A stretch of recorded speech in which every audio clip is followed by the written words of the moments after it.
Okay, hello. Good day, everyone. So, welcome to first topic for the finals, chapter 8, product pricing. So, itong topic natin mag-focus lang sa product pricing. We will not discuss anymore yung gross profit variance analysis because uh, part na yan ng ating standard costing last time. And then, so here the a topic outline which will be focusing on product pricing alone, traditional pricing, strategic pricing, and tactical pricing. So let's talk about the basic concepts. So product pricing is considered as a technical, delicate, and complex matter since it affects sales and eventually affects profits and losses, 'di ba? Kung naalala nyo, pinag-usapan natin last time yung topic natin about the CBP analysis, 'di ba? Cost volume profit analysis wherein pinag-usapan natin ano yung mga factors na nakaka-affect sa ating profit, which is isa doon is yung ating sales, 'di ba? Sales, cost of goods sold, gross profit, OPEX, and the operating income. And then, so dito, since we talk about the product pricing, ano kaya yung magandang pricing strategy na gagamitin natin sa ating product in order to have or to maximize our profit? Maximize profit as well as to minimize the losses. Okay, it is one of the most difficult decisions for companies to make since it has a direct impact on the overall success of the business. Diba? Ano bang goal ng business? Siyempre magkaroon ng profit. And then paano magkakaroon ng profit? Dapat merong proper pricing ng ating product. Bakit kailangan ng proper pricing? Bakit hindi na lang always nataasan natin yung price para mas malaki yung profit natin? 'Di ba? Hindi naman pwedeng ganoon kasi nga kino-consider natin yung behavior ng ating customer. Siyempre, yung mga consumer natin, customer natin, ayaw din nila ng sobrang taas na price. Dapat it will commensurate to the value of the product. Siyempre, kung alam naman nilang overprice yung product, siyempre hindi rin nila yon uh, hindi rin nila yung tatangkilikin. And then meron din tayong mga sinusunod na product pricing ng Department of Trade and Industry na up to certain point lang yung ating price. Kaya para hindi magkaroon ng overpricing, di ba? Product pricing can alter market share and product acceptance. Siyempre, for example, yung product mo is bago pa lang siya sa market, hindi pwedeng mataas agad ang price niyan. Siyempre, dapat ipatest mo muna sa iyong mga consumer. Siyempre, kung testing yan, sa una, syempre may mga discounts, 'di ba? Mas lower yung price kasi nga testing pa lang, pilot testing. Pinapa-test mo pa lang kung magugustuhan ng customer and then eventually if kinagat na ng market, nakita mo na maganda yung feedback from the customers, then that's the time na tataasan mo na yung price kapag alam mong magiging in demand na siya. Okay? If a product or service is priced too low, it can change market competition and can create favorable or unfavorable operational circumstances to the business. Hindi rin pwedeng sobrang baba kasi nga unfair competition yon. Kunyari, yung kabilang company B, ang kanyang price is 100, fair market value 100, ikaw ginawa mong 50, syempre ang customer, ang tendency, pupunta sa'yo, di ba? Bibilihin nila yung mas lower, which is unfair dun sa competitor mo. Kasi nga, mas mababa yung price mo. Syempre, kapag nagkaganon, magkakaroon ng unfair competition, which is violation ng isa sa ating mga laws, I think Consumer Protection Act din yon or anti 'di ba ano yun? Unfair Competition Act, Philippine Competition Act pala, okay? So ito rin yung sa mga laws na sinusundan natin. So this means that that pricing the products or services lower than the competitors' prices will not automatically give the company the market advantage. Hindi automatic na porque mababa yung price mo is advantage mo na yon. It depends on the perspective of the customer on the products or services. Setting prices too low can convey the message to consumers that the product or services are not as good as other similar product. Baka yun ang isipin. Siyempre, ang iniisip ng customer, bakit mataas yung price ng isang product? Dahil mahal. Mahal siya dahil quality yung product. So kapag binabaan mo yung price mo, maaaring isipin ng customer, ay mababa yan, baka low quality yan, hindi yan original. Yung ganun ang mindset ng ating consumer. So customers may consider the product cheap and not worth their utility or consumption. Siyempre, ang isang product, doon tayo sa ating perspective, sa totoo, na 'pag sinabi nating mahal yung isang product, ibig sabihin may something dun sa product na worth buying for. Bakit mataas yung product? Kasi mataas yung cost of materials. Ibig sabihin, naggamit siya ng quality materials. Which is, kung quality yung materials, mas mahaba yung kanyang useful life. And yun naman, yun din ang isa sa mga tinitingnan ng ating customers. On the other hand, if a product or service is priced too high naman, the market and the customers might repudiate it, thinking that the product or service is not worth the price. Ibig sabihin, inisip nila, ay, overpriced yan, hindi yan worth the price. Products and services with irrationally high prices tend to drive customers away. Siyempre, ang ating customers ayaw din ng sobrang taas kasi hindi nila afford. So, lalo ngayon, practical wise, hindi talaga maganda yung mataas yung price ng isang product, lalo na if bago ka pa lang sa market, and can create advantageous scenarios for competitors. Ikaw, kung sobrang mataas yung price mo, advantage ng competitor mo kung mas lower yung kanyang price.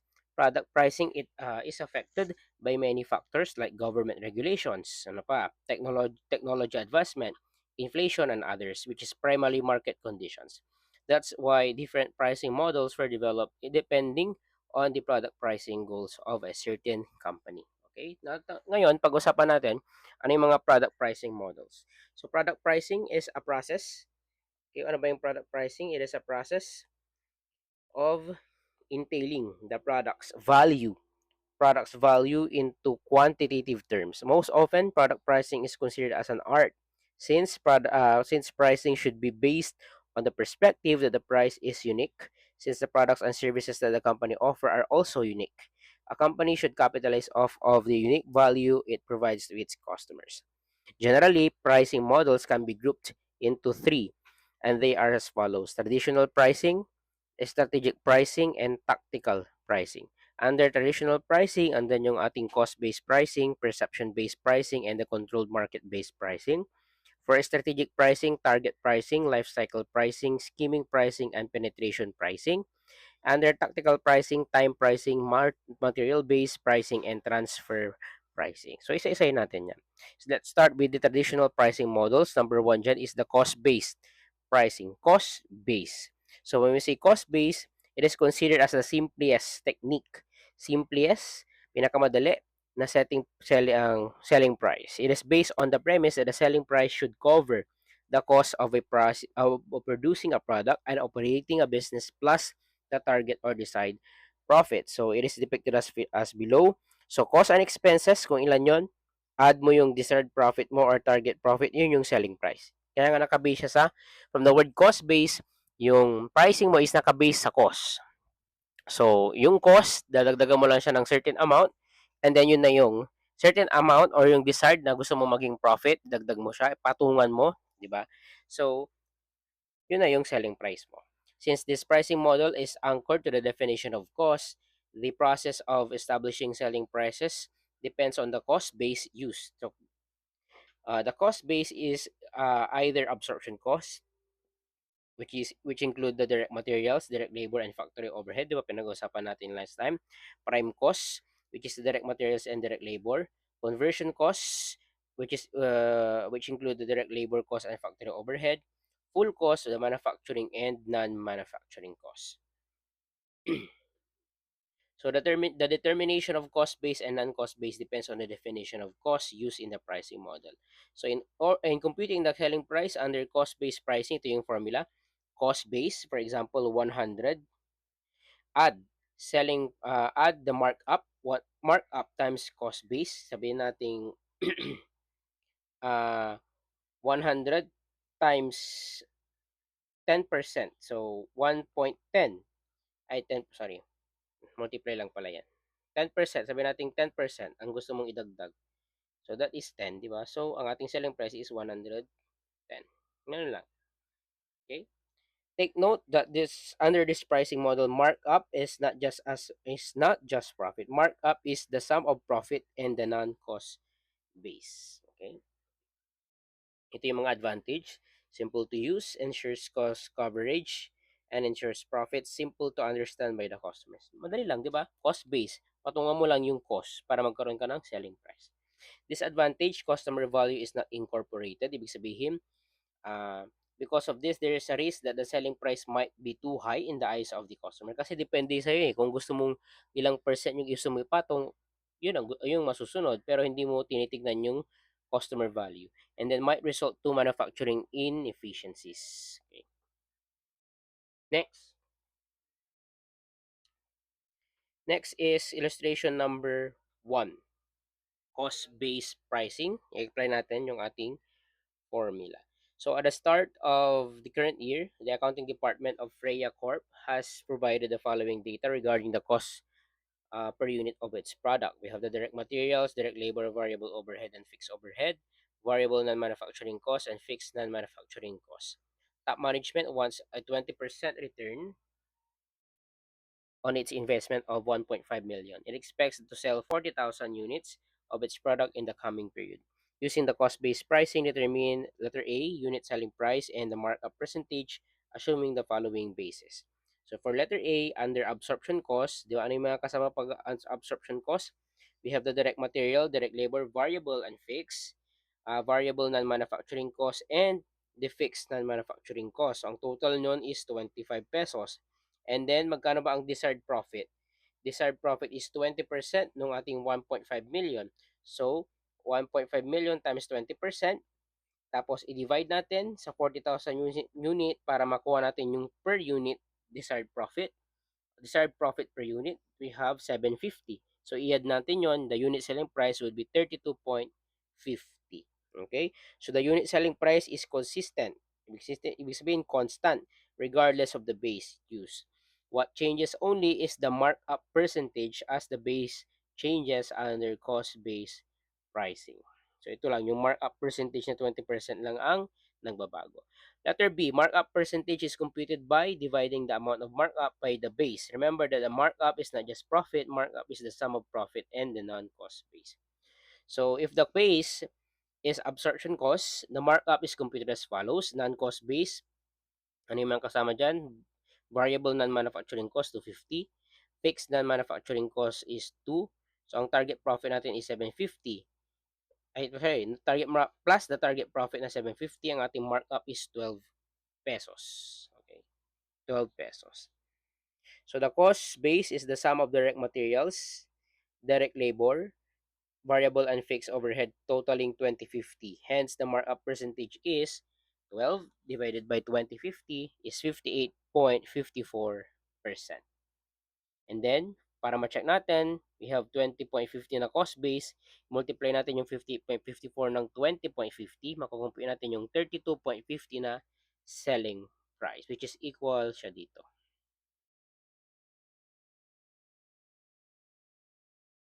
Next, how about if the base is prime cost? Ano ba yung prime cost? 'Di ba? Direct materials and direct labor. So ito yung mga direct materials natin, variable overhead and fixed overhead.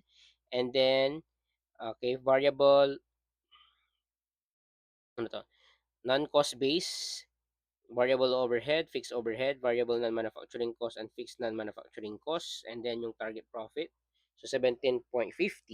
The cost base is the sum of direct materials and direct labor cost totaling 15 pesos. Sama yung 15 pesos. Ito, I think. 250 plus 250. Okay lang. The cost base is the sum of direct materials and direct labor. Cost totaling 15. So, ano ba tong non-cost base? Non-cost base.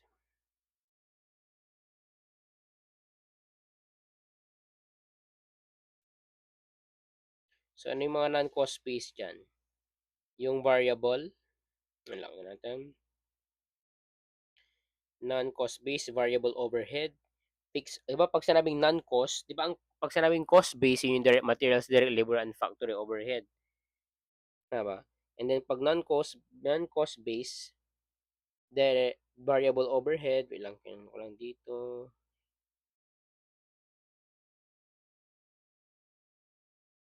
Non-cost base pala. Pag sinabing non-cost base, di ba ang base ng ating prime cost is direct materials, direct labor, and tama.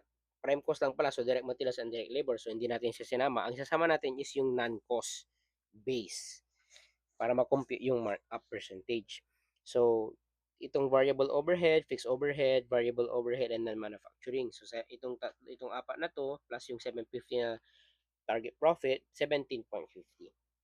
17.50, and then yung ating direct material and direct labor na 15, i-divide mo sa kanya, makukumpute mo yung 116.67 na markup percentage. If the base is conversion cost, di ba ang conversion cost is direct labor plus manufacturing overhead. So, ibig sabihin, hindi mo siya isasama dyan sa magiging base mo. So, ang base niya ay yung mga non-cost base, which is the direct materials, variable, and fixed non-manufacturing. So, 5 to 50 2 plus the 750, 17. And then, idagdag mo yung, i-divide mo siya dun sa ating itong conversion cost na direct labor and variable and fixed. Yun yung manufacturing overhead na tinatawag natin. So, that is 15.50. Saan nakuha yun? Tingnan natin dito. Balikan natin. Okay? Di ba nung una, ang pinapahanap is absorption cost. 'Di ba ang cost ng absorption is ito, 'di ba? Absorption cost ito. Ano ba 'yan? Ito absorption cost 'yan. Tingnan natin. Ito. Hanggang okay, tama. Yan yung sa absorption. Kaya ang ginamit natin ito yung ginamit sa percentage. Yung pangalawa naman is prime cost. Ang computation ng prime cost is itong dalawa, 'di ba? Ito prime cost ito. Itong dalawa prime cost 'yan. So since prime cost 'yan, ano yung mga non-cost? Ito yung mga non-cost. Ito yung non-cost naman, yung apat na to, non-cost 'yan na under the prime cost. 253, 250 at saka 2, 'di ba? Balikan natin. Letter B, prime cost 253, 252 plus the 750, so 1750. Okay? Letter C naman, conversion cost, ito yung conversion cost naman. Sama yung conversion cost, itong tatlong to, which is the direct labor plus the manufacturing. Ito manufacturing yung dalawang yan. So, ibig sabihin, ang isasama mo, pagdating ng cost, pagdating ng markup, ano yun? Percentage ang hinahanap natin, itong direct material, ito, taka ito. So, tatlo. Diba? Tatlo. Sana yan. Ito, tatlo. Plus the target profit, makukuha mo yung 17, and then, i-divide mo siya dun sa hindi mo sinama naman. Ano yung hindi natin sinama? Ito, which is 10 to 50 and 3. Magkano yon? Yung 10 to 50 and 3. 10 to 50 and 3, 15.50. So, 17 divided by 15.50, 109.68%. How about if the base is the total variable cost, the markup is computed as follows ito. Yung mga hindi variable cost, fixed overhead cost, and fixed non-manufacturing cost. Plus the target profit, markup is 1250. I-divide mo sa 20 na variable manufacturing and variable non-manufacturing. So that is 62.5%. If the base is full cost, the markup only includes the target profit. Kung full cost na siya, syempre, kasama na lahat ng cost, ang maiiwan na lang yung target profit na 750 divided by yung 25 na full cost, so 30% ang markup percentage. So, ganun mag-compute, no? If you have any questions, feel free to ask or comment in this video lecture. Yun, tapos na tayo sa, ano to, cost base. Let's go to cost plus naman, cost plus. Under this pricing, the target selling price is computed as follows. Cost and expenses, full cost yon, add the markup, which is the markup percentage times cost base equals the selling price. So, ito. Using the cost plus pricing method, compute the selling price under each of the following independent cases below. Ang mga, okay. Letter A, 25% markup based on variable production cost.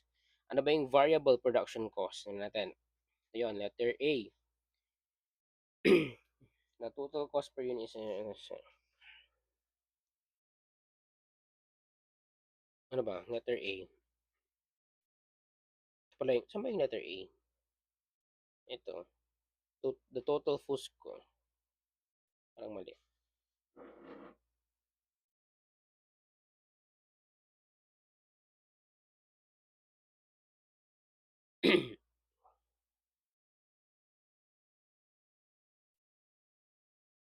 Pinapa-compute is the variable, di ba? So, direct material, direct labor, variable overhead. So, total cost base is 11. 11 multiplied by the markup percentage of 25% on variable production cost times 25% is 2.75 plus yung ating full cost per unit na 17.50, makukumpute natin yung selling price.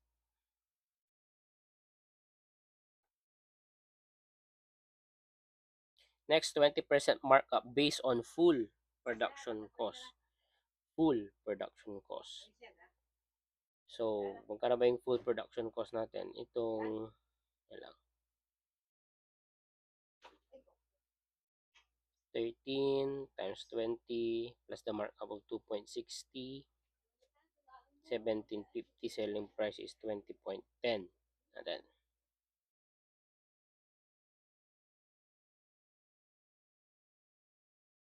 20% markup on full production cost.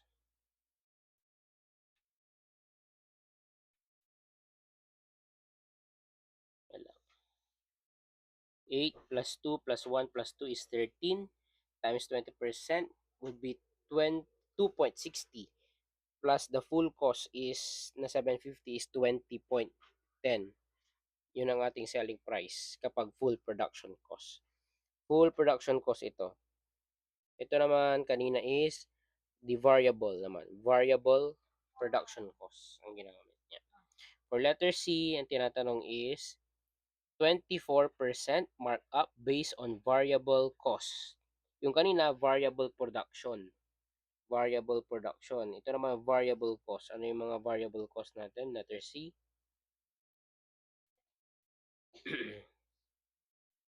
So, the cost base is variable cost, which includes all variable costs, whether manufacturing or non-manufacturing. So, yung mga variable cost natin, direct material, direct labor, variable overhead, variable selling and admin, yun, basta variable. Ito, 'di ba usually sinasama naman 'yan sa ating kung babalikan niyo yung variable and absorption costing, sinasama yung variable. So lahat ng variable, so 12.50 multiplied by 24%, that is 3 pesos plus yung full cost na 17.50, 20.50. Letter D, the cost base is conversion cost, which includes the direct labor cost and the manufacturing other overhead cost. So direct labor, variable overhead, fixed overhead, yun na yun. Whether variable or fixed yung manufacturing overhead. So 25 pesos yung ating cost base multiplied by the markup percentage na 50%, which is given sa taas. So makukumpute mo yung 250 plus 1750, 20 pesos. Letter E, prime cost naman. Siyempre, prime cost, direct material and direct labor lang. Dalawa lang yan talaga. So, 10 pesos multiplied by 22%, 220 plus 1750, 19.70. Ito naman, cost base is full cost, which includes all costs, whether manufacturing or non-manufacturing. So, full cost is 1750 times 10%, 1.75 plus 1750, 19.25. Letter G, the objective of this requirement is the computation of the minimum selling price of the units to be sold to a foreign market. The minimum selling price represents the price which covers all incremental costs of the decision situation. So the minimum selling price would be direct material, direct labor, variable overhead, variable selling and admin, and then the incremental fixed costs per unit. So ang minimum price is 14 pesos. So that would be the part 1 of our discussion for product pricing.